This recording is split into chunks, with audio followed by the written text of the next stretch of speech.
పిన్యూస్ చూద్దాం. కోల్బెల్ట్ ప్రాంతంలోనూ సమ్మక్క సారలమ్మల జాతర ఏర్పాట్లను పూర్తి చేస్తున్నట్లు రామగుండం ఎమ్మెల్యే రాజ్ ఠాకూర్ పేర్కొన్నారు. పెద్దపల్లి జిల్లా గోదావరి నదీ తీరంలో ఏర్పాటు చేసిన సమ్మక్క సారలమ్మల గద్దెలను ఆయన సందర్శించి ప్రత్యేక పూజలు చేశారు.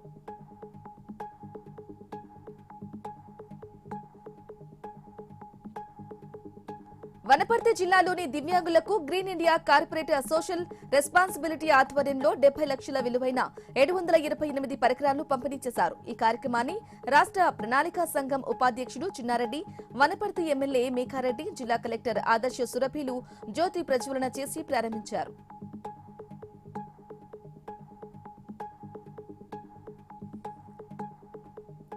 సైబర్ క్రైమ్ తో పాటు రోడ్డు భద్రతపై భూపాలపల్లి జిల్లా పోలీసు శాఖ ఆధ్వర్యంలో అవగాహన కార్యక్రమం నిర్వహించారు. ఈ కార్యక్రమంలో జిల్లా ఎస్పీ సిరిశెట్టి సంకీర్త్, రవాణా అధికారులు పాల్గొని వివిధ పాఠశాలలకు చెందిన విద్యార్థులకు వీడియోల ద్వారా అవగాహన కల్పించారు.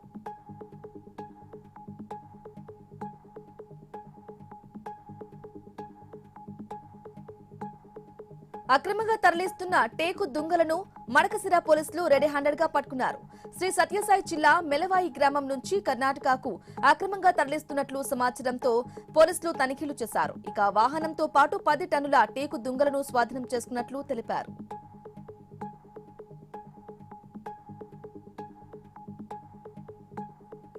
మహబూబాబాద్ జిల్లా డోనకల్లోని గాంధీ కూడలి వద్ద తండా మహిళలు గత 3 రోజుల నుంచి ఆందోళన చేస్తున్నారు.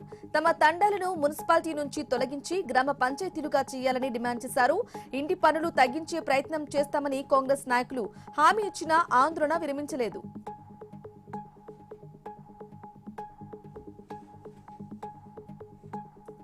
నిర్మల్ జిల్లా బైంసా తదితర ప్రాంతంలో 25 మందికి పైగా జనాలపై వీధి కుక్కలు దాడి చేశాయి.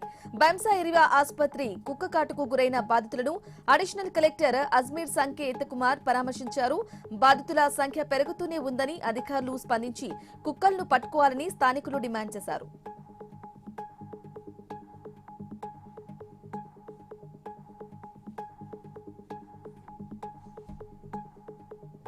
కడప జిల్లా వంటిమిట్టలోని మండల పరిషత్ కార్యాలయంలో చోరీ జరిగింది. రికార్డులకు సంబంధించిన బీరువాలను గుర్తు తెలియని దుండగులు ధ్వంసం చేశారు. డాగ్ స్క్వాడ్ క్లూస్ టీమ్ ఆధారాలు సేకరించాయి.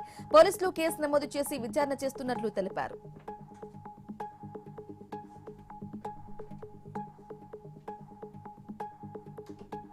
ప్రియురాలి మరణాన్ని తట్టుకోలేక ప్రియుడు ఆత్మహత్య చేసుకున్న ఘటన రంగారెడ్డి జిల్లా బ్రాహ్మణపల్లిలో చోటు చేసుకుంది.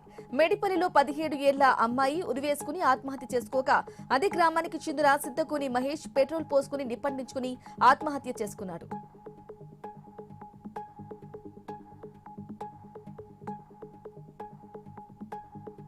హైదరాబాద్ శివారులో అక్రమంగా తరలిస్తున్న నల్లబెల్లాన్ని పోలీసులతో కలిసి ఎస్టీఎఫ్బీ టీం పట్టుకుంది. ఒకరిని అరెస్టు చేసి కేసు నమోదు చేసినట్లు ఎస్ఐ బాలరాజు తెలిపారు. 900 కేజీల నల్లబెల్లాన్ని 50 కేజీల అల్లంను స్వాధీనం చేసుకున్నట్లు వెల్లడించారు.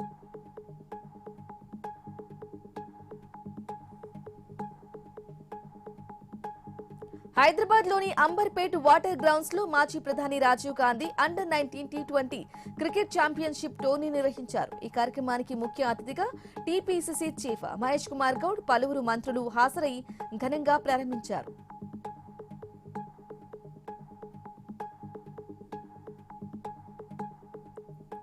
తాడేపల్లిలో మాజీ CM YS Jagan YSR TCU 2026 నూతన సంవత్సర క్యాలెండర్ ను ఆవిష్కరించారు. ఈ కార్యక్రమంలో వైఎస్ఆర్ టీయూసీ రాష్ట్ర అధ్యక్షుడు పున్నూరు గౌతమ్ రెడ్డి, జిల్లాల అధ్యక్షులు, అధికార ప్రతినిధులు పాల్గొన్నారు.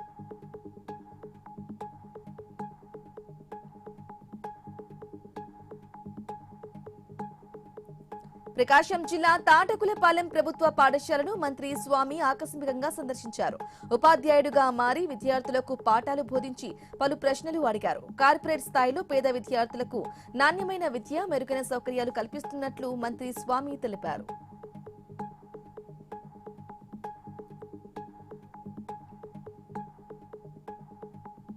కృష్ణా జిల్లా గుడివాడలో మంత్రి బీసీ జనార్దన్ రెడ్డి పర్యటించారు.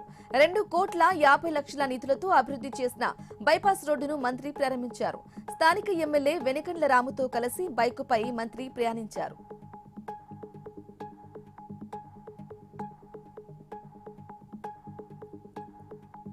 వికారాబాద్ జిల్లా తాండూరులోని శ్రీ భావికి భద్రేశ్వర స్వామి దుకాణ సముదాయాలను స్థానిక ఎమ్మెల్యే బుయ్యని మనోహర్ రెడ్డి ప్రారంభించారు. తాను శిలాఫలకాలు వేసే ఎమ్మెల్యే కాదని అభివృద్ధి చేసే ఎమ్మెల్యేనని మనోహర్ రెడ్డి తెలిపారు.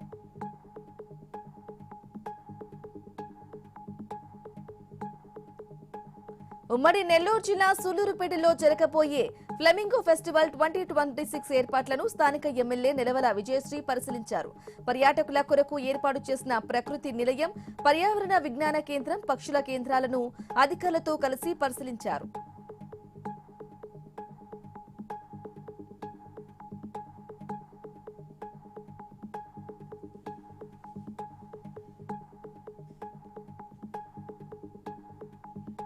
కడప జిల్లా గండికోట ఉత్సవాలను ఘనంగా నిర్వహిస్తున్నామని జిల్లా కలెక్టర్ చెరుకూరి శ్రీధర్ వెల్లడించారు. గండికోట చరిత్ర ప్రజలకు తెలియజేయడం కోసమే రాష్ట్ర ఉత్సవాలు నిర్వహిస్తున్నట్లు తెలిపారు. గండికోట మరింత అభివృద్ధి చేస్తున్నామన్నారు కలెక్టర్ చెరుకూరి శ్రీధర్.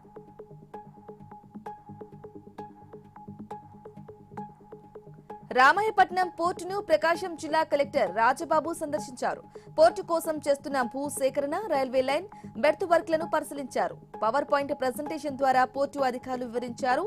ఇక షిప్ లో ప్రయాణించి సౌత్ నార్త్ బ్రేక్ వాటర్ నిర్మాణ పనులను కలెక్టర్ పరిశీలించారు.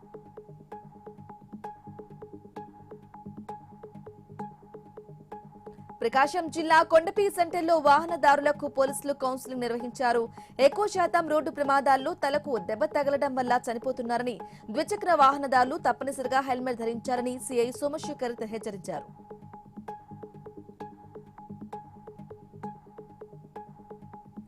హైదరాబాద్ కమిషనర్ ఆదేశాల మేరకు చార్మినార్ పోలీస్ సిబ్బంది చైనా మాంజా నుంచి ప్రజలను రక్షించేందుకు భద్రతా చర్యలు చేపట్టారు.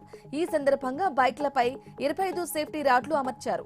ఈ కార్యక్రమంలో చార్మినార్ ఏసీపీ, సిఐ పాల్గొని ప్రజలకు అవగాహన కల్పించారు.